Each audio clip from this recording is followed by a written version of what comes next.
today we're gonna talk about tires, mga gulong to. Anong ibig sabihin ng soft compound tsaka hard compound? Hello baby. Presidente ng fans club ko. Yon. So paano basahin yung mga details sa gilid, on the walls, on the side walls. Ay nako. Yon. Say hi. Say hi Momoy.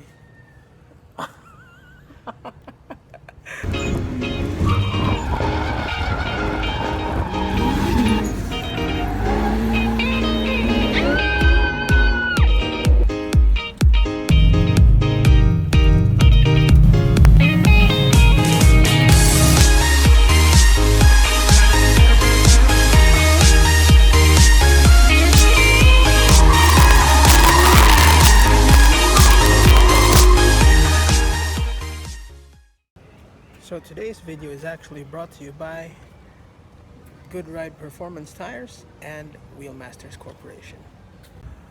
So guys, today we're gonna talk about tires. So mga gulong, ito yung pag-uusapan natin. This would also apply to motorcycles, and well, majority of it will be for cars, but the idea behind it is also applicable to motorcycles. So if you're not subscribed yet, please do like and subscribe the channel, and let's get started. So simula tayo. This is a soft compound Goodride Sport RS. Alam naman natin yung numerong to, ito diba? 235/45Z R17.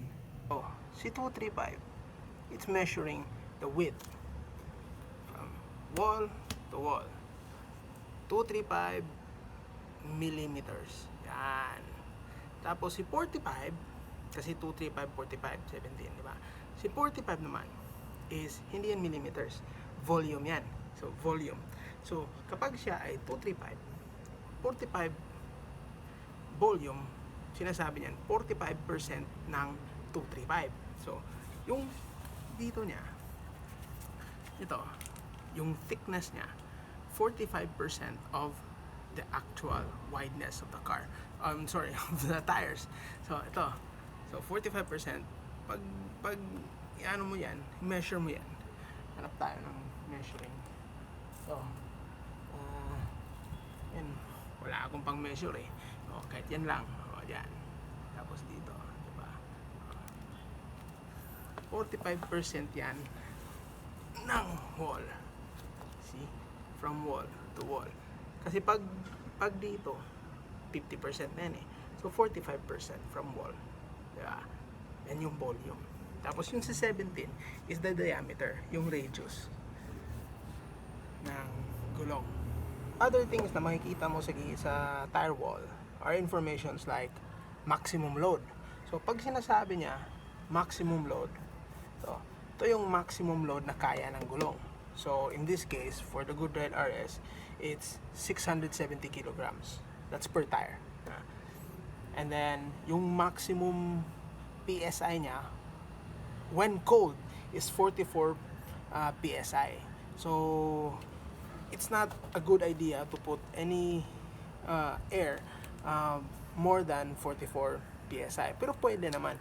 Kasi kami, yung mga drifters, pag talagang gusto mong umusok, ano yan eh, you use the soft tires at the rear, tapos you put maybe 60 PSI. In this way, hindi siya kakapit. Titigas siya. Magiging hard compound siya, or it would emulate a hard compound tire, so that it would slip and not have traction. So in that case, kasi soft compound siya, mausok siya. So based on experience talaga, when people try to buy tires, especially those who say that they know what they're talking about, they would always ask, treadwear. Ano ba yung treadwear? Ano ba yung treadwear ng tire? Ano ba yung traction grade ng tires? The traction grade, you can find that on the specifications of the tire. It's also found on more often than not, it's also found on the tire wall, you know? Or even sometimes, it is also found on the sticker.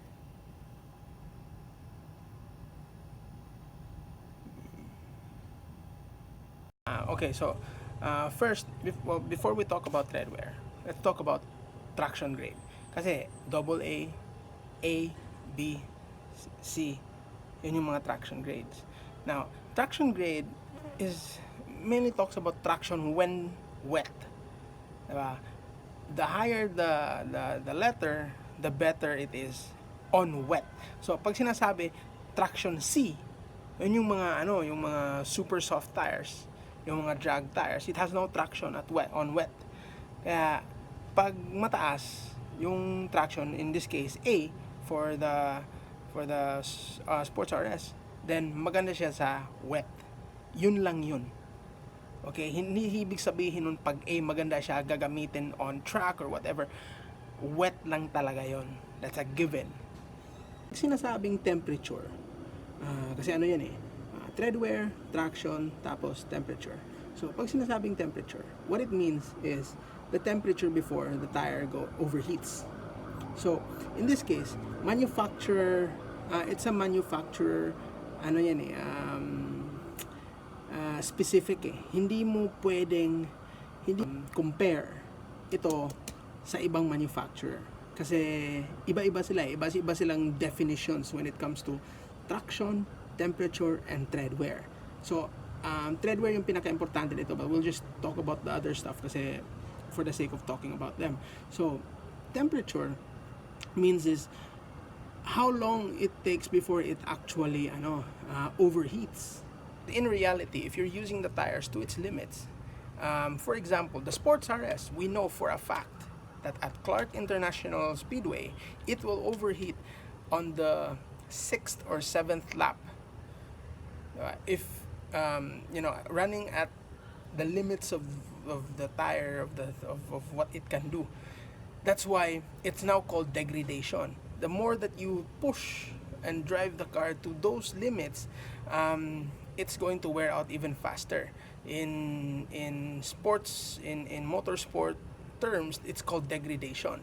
That's why when you watch F1, they talk about tires, and tires is the compound is very important, and tires is very important, and it can be in it can be the difference between winning and losing. So understanding your tires is crucial when it comes to motorsport.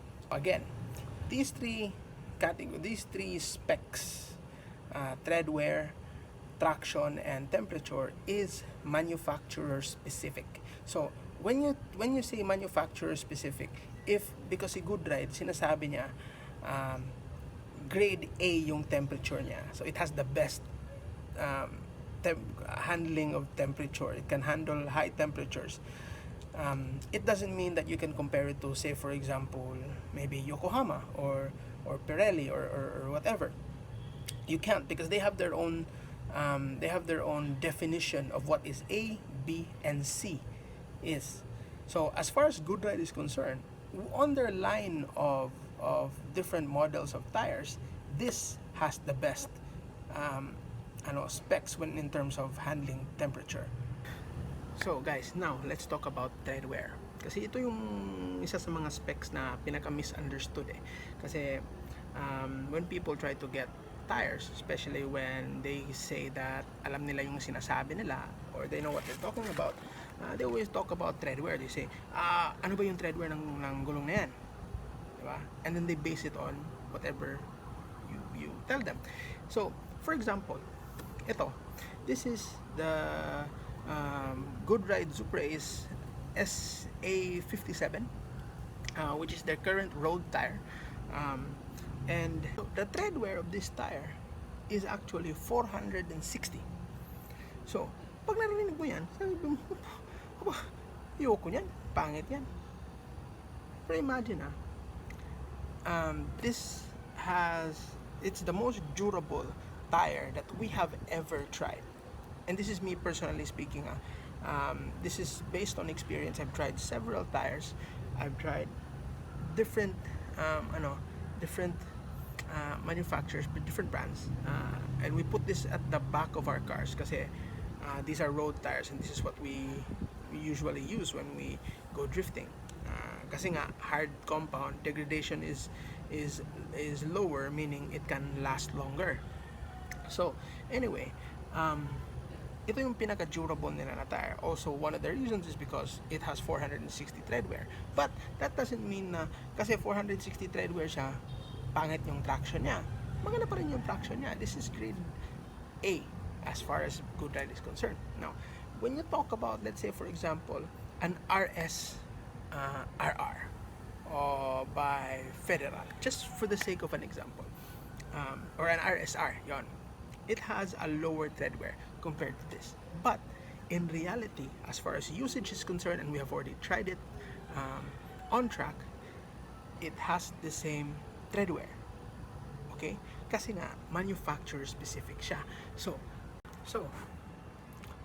si Goodride RS has a treadwear of 240. Diba? May marinig ka dyan, yung ibang tire manufacturer there, sinasabi nila, yung soft compound tires nila, 180 treadwear, 160, 120. It doesn't mean anything. Ano kung bakit? Kasi, for example, okay, and you're gonna see it here, CSA has, ano nga yun? CSA has 460 treadwear. Okay? So, tapos si Goodride RS has 240 treadwear. Okay? At this point, you're going to do the math. Diba? 460 versus 240.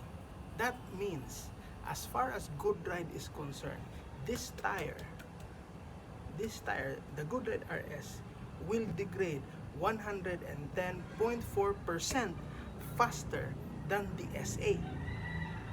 Okay? Kasi tire manufacturer specific siya eh. Do you get it? I'll make it simpler. For example, yung pinaka